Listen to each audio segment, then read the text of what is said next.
At ito naman yung laot namin na malakas. Ayan o, ang sama ng panahon. Grabe ang dilim. Pilit lang kami. Baba agad. Para kahit malamig, manginginig ang katawan. At ito, una ko matatagpuan. Nasa ilalim pa ng corals. Ano kayang isda ito? Ay, kanuping. Katalikod sa pulka. Uy, nakawala pa. Nakagabot. Sa pulka uli. Kala mo ha? Kala mo makakatakas ka sa akin. Di ka makakatakas. Dahil nayang ka lang naman dyan nagtago. Sana marami itong uling kasama. At ito ay pangalawang gabi na namin. Yan. Muli ay dahan-dahan tayo ng langoy. At ito, pangalawa ko natagpuan, lipstickan sa pulka. Yan. Tinabaan natin si lipstickan. Ang isdang mataray, may nalalamang pampare lipstick. Yan, yung buntot niya kulay orange. At ito, may nakita ko isang tayong alis dyan. May nakita ko dyan sa may una-unahan mo. Ito, isang malaking talagbago. Sipat. Sana magitik sa pulka.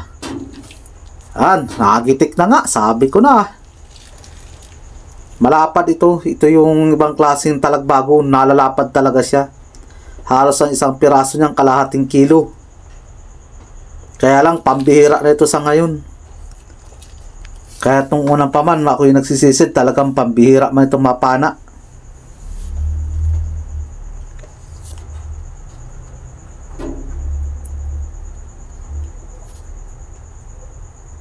Maganda ang tubig ngayon, malinaw. Kaya talagang makikita natin ang mga nakatago sa ilalim ng bato. Ayan, may nasilip ako sa ilalim. Isang talagbago. Sisipati na naman ulit kita. Kung magigitik kang muli, sapul ka. Sapul nga, kaya lang hindi nagitik. Asa may tiyan tinamaan. Hindi para parehas ang tubig dito sa napuntahan namin. May malabo, may malinaw. Ayun pa, meron pa sa ilalim. Kanuping, sapul ka. Para yatang susurtihin na naman ako ha. Kaunting dilin siya lang, okay na. Talagang grabe yung hirap ng buhay ngayon at amihanin. Grabe lamig ng tubig.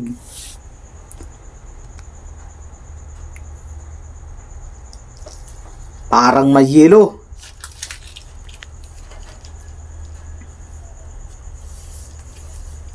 Hoy, musi.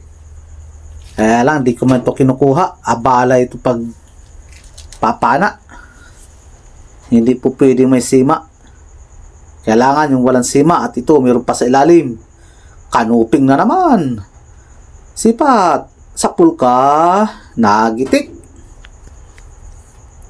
To, pag nagigitik talaga, walang kagalaw-galaw ang isda.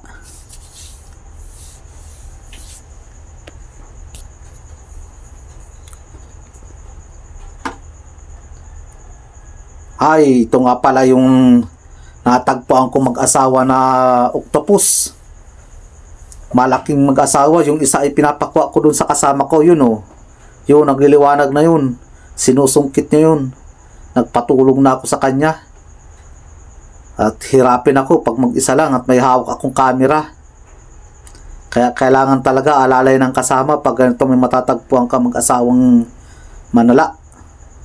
Tawag sa amin ito manalang araw. Naralaki ito.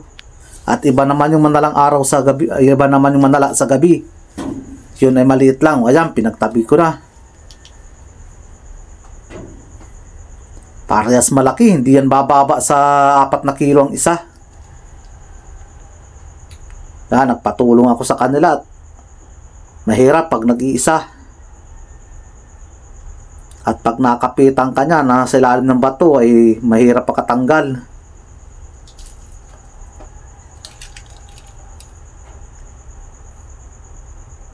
Oy, baliting unat. O balingway. O ito, may surahan sa ilalim. Sipat. Kung tatamaan ka sa gitikan, sapul ka. Tinamaan ko si surahan. Masarap sana itong lutuin, kaya lang ay ang mahal nito ngayon. At amihanin, ang bili ni manager ito sa amin ay 150 ang kilo. Kaya lang, pagkalmada na, nagmumura lang, 120 na lang. O 100.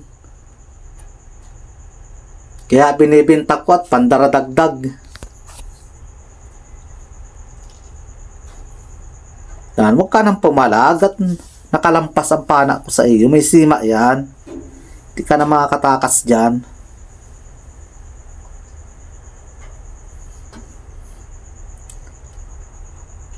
Ayan. Bah, maganda. May isang lobster akong natagpuan ah. Kailangan siya sungkitin para yung buntot niya magtikom. At pag hindi nagtikom ang buntot niya, hindi siya makukuha. May hirap damputin yan. Yung katulad niyan. Mahirap na lapitan at mailap. Pero ang maamo nito ay lambot lang damputin. Kailangan kitang sungkitin. Pag sumandal yung buntot niyan sa bato, madali nang damputin. Yan, naroon na, tumakas na. Nasa na yun, ayan. Kala ko nakatakas ka na. Pinahirapan akong may ganito. Ayaw magtiklop ang buntot. Maganda sana kung umangat siya para masalo ko yung buntot niya. At pag hindi ko nasalo, wala din. Mahirap pag isa lang ang kamay dadampot at may hawak na camera. Ayun na. Sumuot na. Di ko pa yata ito makukuha. Grabe ang ilap. Ayun na. Nagpaikot to sa bato. Malaki kaya itong batong pinaikot-ikutan niya. Diyos, naroon na. Nasa ilalim na. Nasaan ka na? Ayun. Kailangan ko siyang sungkitin para hindi siya makapasok sa ilalim. Ayan, nadampot ko din. Sabi ko na, pag umangat ang buntot mo, yari ka. Ay, Rico. Napauntog pa ako dun sa batong malaki. Kumapit pa yung banagan. O lobster. Nauntog na nga yung ulo ko, kakapit ka pa dyan.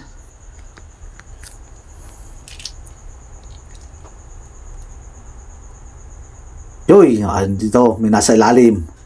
Anong isda ka? Kanuping ka? Ay, hindi. Akala ko kanuping. Danggit bahura. Nagitik ko na naman siya.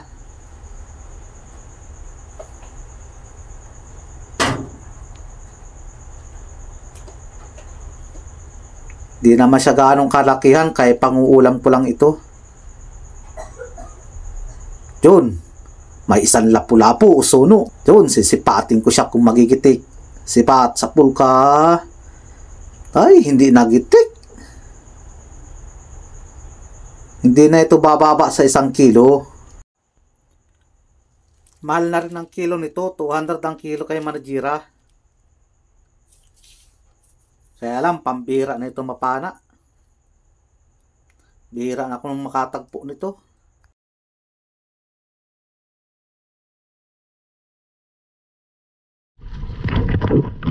Yan mga kababayan ko, yan mananahuli ko, manala. 2. Oh. Ya, siguro ito. Ma-4 na kilo ang isa. 5 kilo. O 5. Nakaswerte man ako mag-asawa sa ilalim. Kaya lang yung isda medyo mahina. Ayan o. Ito yun. Tingnan mo kita. Oh. Laki ng ulo. Parang ulo ni Katsoy. Nagaway pa nga yun. Ayan, mahina lang ang isda.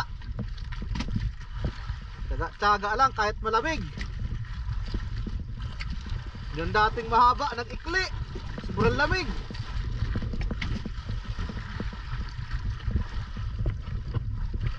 Tak mo na, wala mang ano dyan.